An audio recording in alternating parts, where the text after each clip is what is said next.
Bonjour et bienvenue sur l'espace dédié au site mécaniqueuniverselle.net qui s'efforce de démontrer comment l'humanité, sans le savoir, évolue progressivement vers son ultime perfection.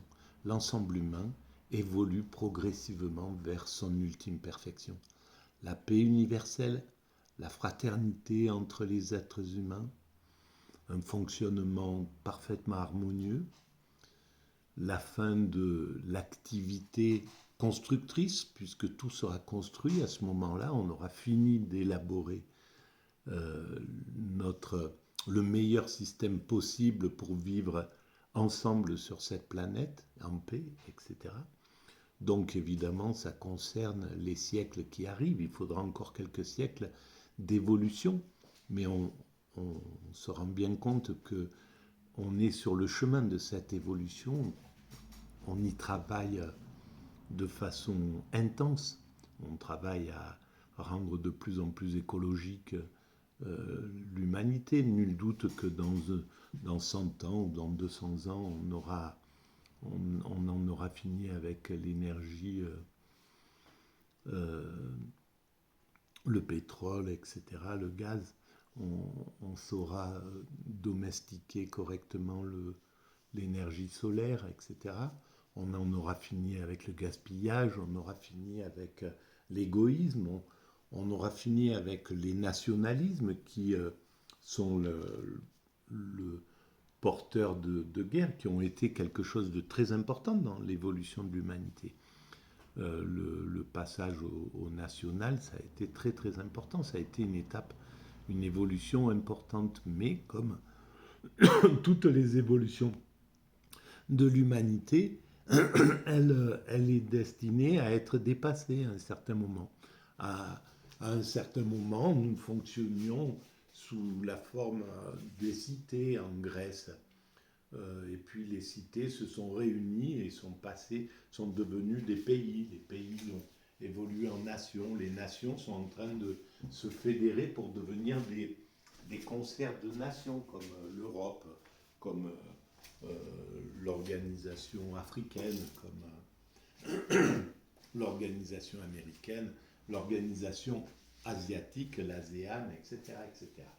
Donc, et ça, on ne peut pas bien mesurer ce type d'évolution parce que c'est au-dessus de notre expérience de vie individuelle.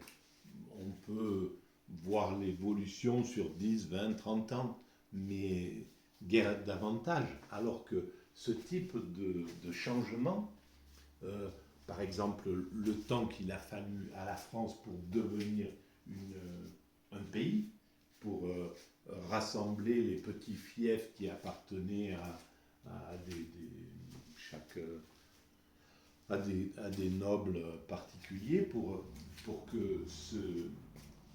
qu'on passe de ce genre de petit prince à un État avec un souverain, etc. Ça a pris pratiquement quelques siècles d'évolution. Donc ça, on n'arrive pas à se rendre compte de ça. Là, on est en train de passer du national au continental. On est en train de passer globalement à l'universel. Mais voilà, on ne peut pas passer à l'universel de façon en claquant des doigts, de façon ultra rapide. On voit bien qu'il faut aller user nos égos, user nos pulsions, etc. À travers la guerre, la violence, la compétition.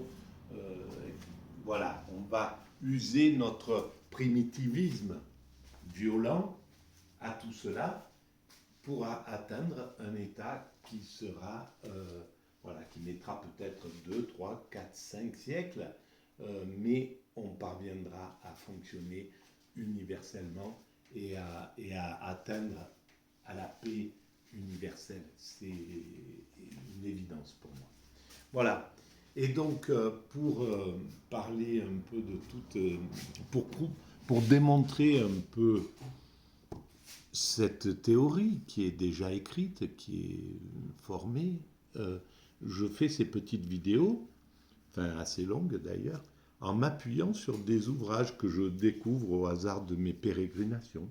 Et là, par exemple, je travaille depuis un moment sur cet ouvrage de Nietzsche, des fragments choisis par Henri Lichtenberger. Et c'est super intéressant, et même le point de vue de Lichtenberger sur l'œuvre de Nietzsche. Cet ouvrage est paru en 1905 et il y avait déjà la, les œuvres complètes qui étaient parues, donc 40 ans après son effervescence de travail, même pas 20 ans, je ne sais pas exactement. Voilà, la grande partie de son œuvre s'est réalisée entre les années 70 et 90, en gros. Et après, il a sombré dans ce mutisme qu'on lui connaît. Et donc, voilà, je m'appuie sur des ouvrages comme ça, je lis, je commente éventuellement, et puis je digresse s'il le faut. Alors là, par exemple, je vais, comme d'habitude, je picore dans tous les sens, et j'ai commencé par la fin, avec Ecce Homo, etc. Donc l'antéchrist. Et là, je vais prendre ce livre dans le bon sens. Et en fait, Nietzsche, c'est extraordinaire pour essayer de démontrer que l'humanité va vers sa perfection, parce que justement, c'est quelque chose qu'il combat, hein, au moins la perfection telle que les spirituels la conçoivent, et telle que je la conçois aussi. C'est-à-dire la, la montée vers l'extase, en somme. Euh, et donc, c'est très intéressant parce que euh, c'est c'est bien de travailler en opposition, mais tout en respectant évidemment le travail considérable de ce philosophe. Voilà, donc je commence à lire l'introduction par Lichtenberger sur la naissance de la tragédie. C'est le premier ouvrage qu'il commente. Alors, la naissance de la tragédie. Les idées exposées par Nietzsche dans la naissance de la tragédie et que nous avons analysées plus haut, page 5, 6, 7, 8. Alors, on y va à la page 5, 6, 7, 8 de l'introduction. Comme ça, on va directement... voilà, elle est là, cette page. Alors, euh, pour Richard Wagner, avec lequel il se lie d'une amitié intime en 1869 et qu'il va voir fréquemment, soit dans son ermitage de Tribschen, soit à Bayreuth. Pour Jacob Burckhardt, enfin le célèbre professeur d'histoire de l'art à l'université de Bâle, qui semble avoir développé chez lui le goût de la civilisation romane et en particulier de la Renaissance italienne. Bon, j'ai pris un cours de route. Épris tout à la fois d'art antique, de littérature, de musique, de philosophie, porté par la tendance même de son esprit, plutôt vers les vastes synthèses que vers les travaux de détail, où se cantonnent si volontiers les philologues, Nietzsche essaye, dans ses premiers travaux, en particulier dans La naissance de la tragédie, 1872, Schopenhauer éducateur, 1874, et Richard Wagner à Bayreuth, 1876, d'indiquer à grands traits ce que doit être la culture moderne qu'il veut fonder sur la synthèse de trois éléments principaux: la tragédie grecque, le drame musical de Wagner, la philosophie de Schopenhauer. Alors, je ne connais pas la tragédie grecque, mais mes propos sont intuitifs. Hein, ils émanent d'un esprit autiste Asperger, c'est la configuration de mon psychisme. Et donc, c'est des propos intuitifs, il faut les prendre comme tels. Et si j'en profite pour vous dire que si vous pensez que ces propos ont une importance, je devrais le dire dès le début, mais bon, je le cale là. Si vous pensez qu'ils ont une petite importance pour l'ensemble de la communauté humaine, de mettre des petits pouces, un pouce, de vous abonner, ça améliore la visibilité de ces vidéos. Voilà. Et vous pouvez aussi écrire des commentaires, j'y réponds tout le temps. Alors, donc, la tragédie pour moi, c'est l'idée, le goût du tragique, comme si le monde était tragique. Alors évidemment, on peut le voir sous la forme du tragique. Le tragique, on arrive sur cette planète, on ne sait pas pourquoi, on ne sait pas comment, on ne sait pas ce qu'on y fait, etc. Et puis l'échéance finale, c'est la mort. Donc il y a ce côté tragique qui fait que ça nous pousse à l'héroïsme, à essayer de marquer cette existence, mais de façon vaine d'une certaine manière. Et donc, ça serait ça. Et pour moi, le tragique, alors, je l'associe, en somme, à l'anti-spiritualité, à la spiritualité telle que les Grecs devaient la connaître, mais qui n'avait pas une vision finale de l'humanité, une vision positive, comme les grandes religions vont l'apporter plus tard. Le judaïsme, puis le christianisme, l'islam, etc., avec une vision linéaire et positive, avec une finalité, la révélation, l'apocalypse, etc. Voilà. Et donc, ça serait un peu l'antithèse de cela, pour moi. Alors, je continue. La métaphysique de Schopenhauer forme le point de départ de Nietzsche. Il voit comme le pessimisme de Francfort l'essence de l'univers dans la volonté. Voilà, évidemment que quand on est à ce niveau-là, on voit ce mécanisme primaire, cette volonté de vivre, cette volonté de faire quelque chose, et c'est fondamental. C'est ce qui construit l'humanité, cette volonté. Et Schopenhauer ne s'est pas trompé, voilà. Donc, dans la volonté, cette volonté s'affirme identique chez tous les êtres. Elle est une aspiration douloureuse et sans but. Voilà, c'est ça la question. Un inextinguible désir qui fait de la vie humaine un perpétuel combat avec la certitude de la défaite finale. Voilà. Et ça, c'est le tragique grec. C'est effectivement le héros, c'est l'aristocrate guerrier, c'est celui qui peut agir sans savoir pourquoi, mais voilà. Mais ça s'oppose au spirituel, qui préconise en fait qu'on construit l'humanité, qu'on a un sens, qu'on a un but, que le divin nous guide en somme. Et moi, je suis de ce côté-là, évidemment. Ma théorie, elle défend l'idée qu'il y a un sens, un but, et que nous le réalisons sans nous en rendre compte. Mais les Grecs le réalisaient également à cette époque-là. Et comme chaque être humain qui passe sur cette planète travaille sans savoir à cette évolution de l'humanité vers sa perfection. Et pourquoi ça, nous n'en savons encore rien. Mais nous l'apprendrons à un certain moment. Donc le monde est donc mauvais pour lui. La raison, une fois qu'elle a pris conscience de la vie universelle, calcule que dans toute existence, la somme de souffrance l'emporte sur la somme de bonheur, que par suite l'homme doit arriver à nier en lui le vouloir vivre.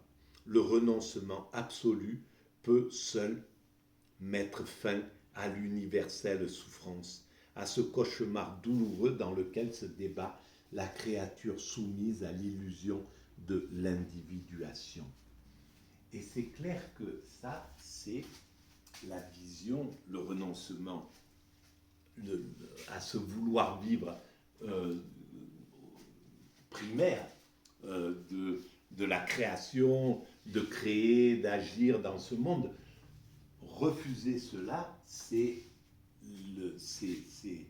le bouddhisme, c'est l'extase, c'est en fait aller dans la contemplation, s'écarter de la construction.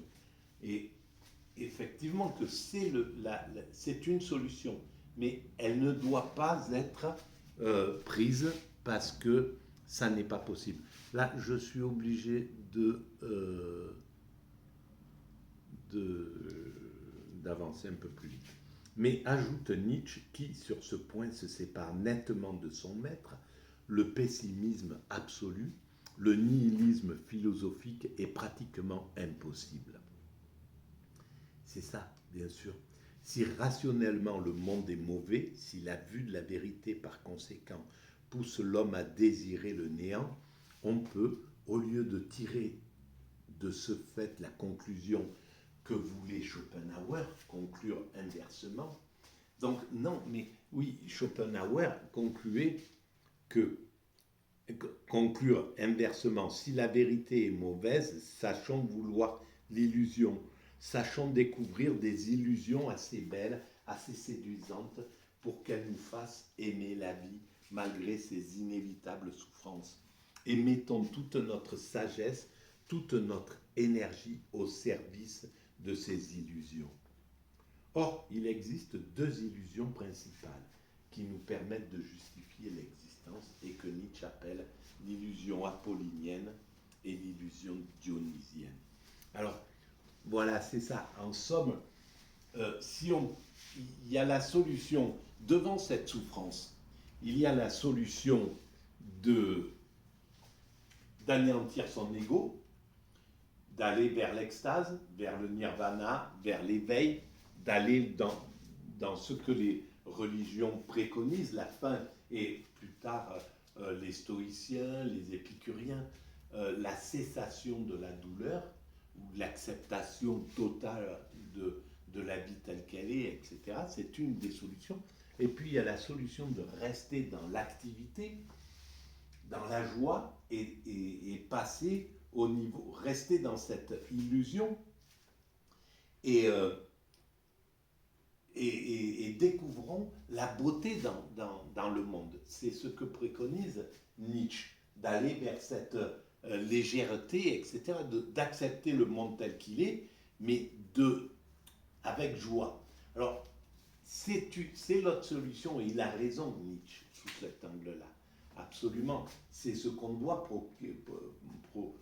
proposer à l'être humain qui construit cette perfection, qui construit la perfection pour nos frères humains qui vont venir après nous, qui viendront dans 500 ou 600 ans et qui profiteront de cet état de perfection. Nous construisons cela. Et pour la seule récompense que nous pouvons avoir, c'est d'être joyeux, c'est d'être dans la joie, de profiter de tout ce que ce monde offre le plus possible pendant qu'on travaille. C'est la récompense de notre travail. On travaille et on doit se récompenser, puisque nous, on n'a pas droit, en tant qu'homme constructeur, on n'a pas droit on n'a pas droit on n'a pas droit à l'extase, au bonheur suprême, puisque c'est la cessation de toute activité. Donc nous, on doit rester dans l'activité. Eh bien, il faut qu'on puisse profiter de façon hédoniste, bonne, généreuse, etc., sans s'affirmer aux dépens des autres, mais être dans cette joie. Et donc Nietzsche conteste ce qui empêche de vivre de cette façon joyeuse, qui rendent esclaves des êtres humains, qui maltraitent leurs frères, qui les empêchent de vivre une vie pleine, riche et heureuse. Et là, on peut critiquer tout le monde là, on peut critiquer et les dominants du matérialisme, du libéralisme, voilà, les patronats de tous les pays qui ne prennent pas compte de rendre heureux vraiment, de donner du bonheur à ceux qui les enrichissent. On peut contester les religions qui disent travailler mais ne profiter de rien, bien entendu, etc. etc. Et ça, c'est une vision que je viens de comprendre là de Nietzsche. Eh bien, il a fallu du temps, mais que je viens de comprendre et pourquoi il, dans, il avait absolument raison. Simplement, ce qui se passe, c'est que sa colère, son agressivité envers ceux qui empêchent de jouir de l'existence, et à l'époque, ceux qui l'empêchaient le plus, évidemment, c'était